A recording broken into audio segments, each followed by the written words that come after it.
여러분 안녕하십니까? 오는 2027년 개통 예정인 대전 도시철도 2호선 트램의 전기 공급 방식. 전 구간을 전기선이 필요 없는 배터리 방식으로 하느냐를 놓고 가능하다, 불가능하다 논란이 일었습니다. 결국 일부 구간에 전기선을 설치하는 것으로 결론 지었는데 처음부터 기본적인 기술 검토도 없이 정책을 추진했다는 비판이 나옵니다. 문은선 기자가 보도합니다. 급전 방식을 놓고 논란을 빚던 대전 도시철도 2호선 트램이 결국 가선과 무가선, 혼용 방식으로 사실상 확정됐습니다. 현재의 배터리 기술로는 36.6km 트램 전 노선을 추가 충전 없이 한 번에 돌기 어렵다는 겁니다. 에너지 저장량이 좀 많은 배터리가 좀 더 유리하다. 주행 중에도 배터리 충전이 가능하므로 최대한 더 세밀하게 분석을 해보면 가선 규모를 좀 줄일 수 있다.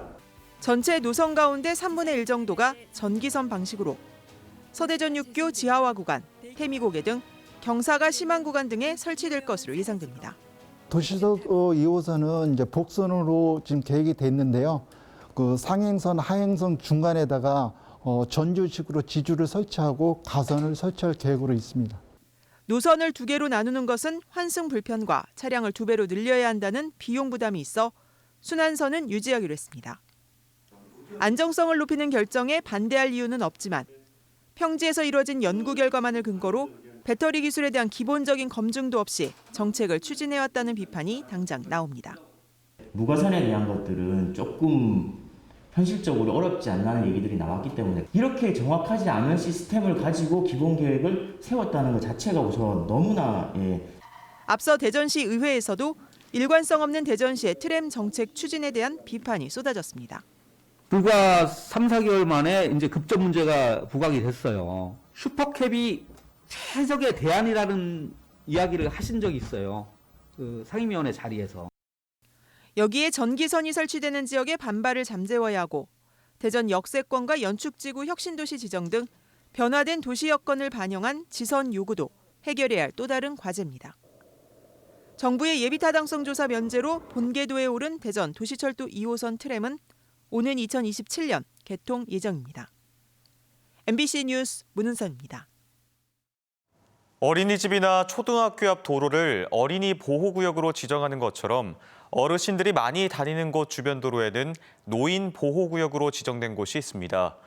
어제 이곳에서 노인 한 명이 달리던 차에 치여 숨졌는데 노인 보호구역의 경우 어린이 보호구역처럼 추가 양형 기준이나 CCTV 설치 의무가 없다 보니 안전관리가 이루어지지 못하고 있다는 지적이 나오고 있습니다. 김태욱 기자입니다.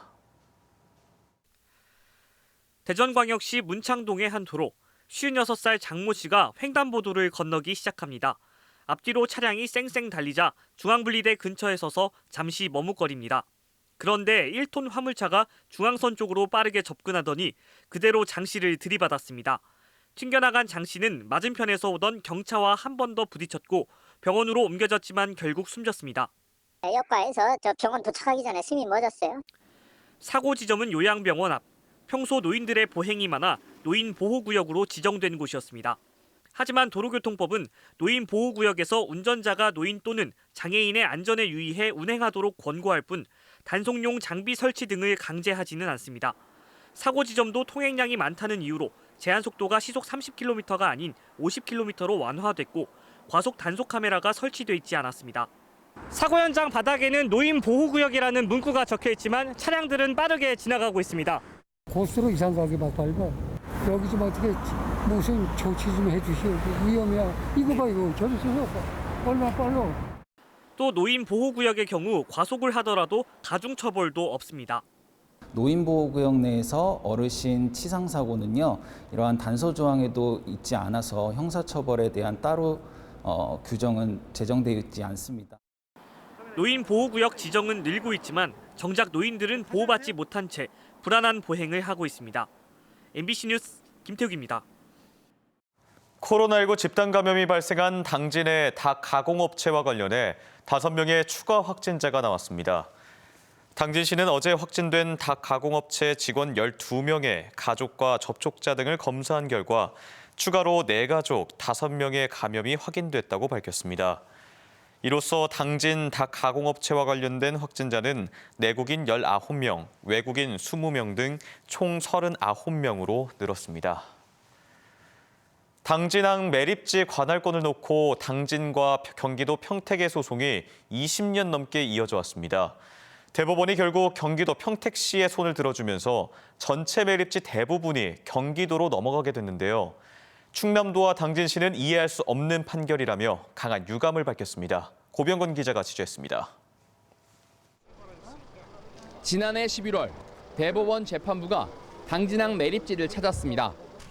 당진과 아산시, 충남도 등이 당진항 매립지 대부분을 경기도 평택시 관할로 넘긴 정부 결정이 위법하다며 낸 소송에 현장 검증을 나온 겁니다. 하지만 대법원 최종 판단은 정부와 다르지 않았습니다. 매립지 관할권 조정을 한 행정안전부 재량권을 인정한 겁니다. 재판부는 매립지는 평택 쪽 육지로만 접해 있고 당진시는 바다로 분리돼 있음을 지적했습니다. 또 매립지에 조성되는 항만이 경기도 포승산업단지와 거미줄 같은 교통망으로 연결돼 있다며 정부 판단에는 문제가 없다고 판시했습니다. 법원 결정으로 당진 평택항 매립지 거의 대부분이 경기도 평택시 관할로 넘어가게 됐습니다. 서부도를 경계로 동쪽은 충남도, 서쪽은 경기도라는 정부 결정이 확정되면서 현재 전체 매립지의 70%, 향후 매립 공사가 마무리되면 여의도 2배 면적이 넘는 매립지의 96%가 경기도 땅이 됩니다. 충남도와 당진시는 대법원 판단에 강한 유감을 밝혔습니다. 자치단체 간 갈등을 유발하는 현행 매립지 결정 방식은 문제가 많다는 겁니다. 행정구역에 관한 사항은 법률 또는 대통령으로 정하는 것이 지방자치법의 기본 체계임에도 매립지에 관한 사항은 행안부 장관이 결정하도록 한 것은 정치적 작용이 개입될 개연성이 너무나 많습니다. 하지만 사법부의 최종 확정 판결은 수용할 수밖에 없다며 앞으로 당진항이 황해권 거점 항만으로 거듭날 수 있도록 더 많은 노력을 하겠다고 밝혔습니다. MBC 뉴스 고병권입니다. 월성 1호기 원전의 경제성 평가에 부당하게 개입한 의혹을 받는 백운규 전 산업부 장관에 대해 검찰이 구속영장을 청구했습니다. 백 전 장관은 혐의 대부분을 부인하고 있어서 구속 여부가 어떻게 결정될지 법원의 판단이 주목됩니다. 김광현 기자의 보도입니다. 대전지검 형사 5부가 백운규 전 산업부 장관에 대해 직권남용과 업무 방해 등의 혐의로 구속영장을 청구했습니다. 검찰은 월성 1호기 폐쇄를 결정하는 과정에서 백 전 장관이 주무부처 장관으로서 한국수력원자력에 부당한 지시를 내린 것으로 보고 있습니다. 또 애초에 원전 가동을 중단한다는 방침을 세운 뒤 경제성 평가를 조작하는 과정에 개입했을 것으로 의심하고 있습니다. 지난해 감사원도 2018년 4월 한수원의 경제성 평가를 앞두고 백 전 장관이 청와대 측 요구에 따라 원전의 즉시 가동 중단을 결정했다는 판단을 내리기도 했습니다. 감사 당시 산자부 관계자는 장관 결정을 따르려면 경제성이 높게 나올 경우 부담스러웠고 장관의 결정이 한수원의 자율성을 침해했을 수 있다는 취지의 진술을 했습니다. 대전지검은 지난달 25일 백 전 장관을 피의자 신분으로 불러 한 차례 조사했는데 백 전 장관은 정부의 탈원전 정책과 관련해 한수원의 의견을 제시했을 뿐이라며 대부분의 혐의를 부인했습니다. 또 원전과 관련한 530건의 자료가 삭제된 과정에 대해 자신이 퇴임한 뒤라 전혀 아는 바 없다고 반박했습니다. MBC 뉴스 김광현입니다. 신재생 에너지로 주목받는 태양광 발전은 햇빛을 확보하기 위해 산을 깎아 설치하거나 낮에만 발전이 가능한 한계가 있었는데요. 국내 연구진이 투명하고 양면으로 전기를 생산할 수 있는 차세대 태양 전지를 개발했습니다. 이승석 기자입니다. 최근 10년 동안 우리나라에 설치된 태양광 발전 시설은 6천여 헥타르. 햇빛을 확보하기 위해 검은색 패널로 된 시설이 대부분 농어촌 지역에 세워지다 보니 산림 훼손 등의 환경 문제까지 불거졌습니다. 한국에너지기술연구원이 개발한 차세대 투명 태양 전지입니다. 빛을 흡수하는 층을 머리카락 굵기의 400분의 1 수준인 0.3 마이크로미터 두께로 줄여 들어온 빛의 10% 이상을 통과시킬 정도로 투명합니다.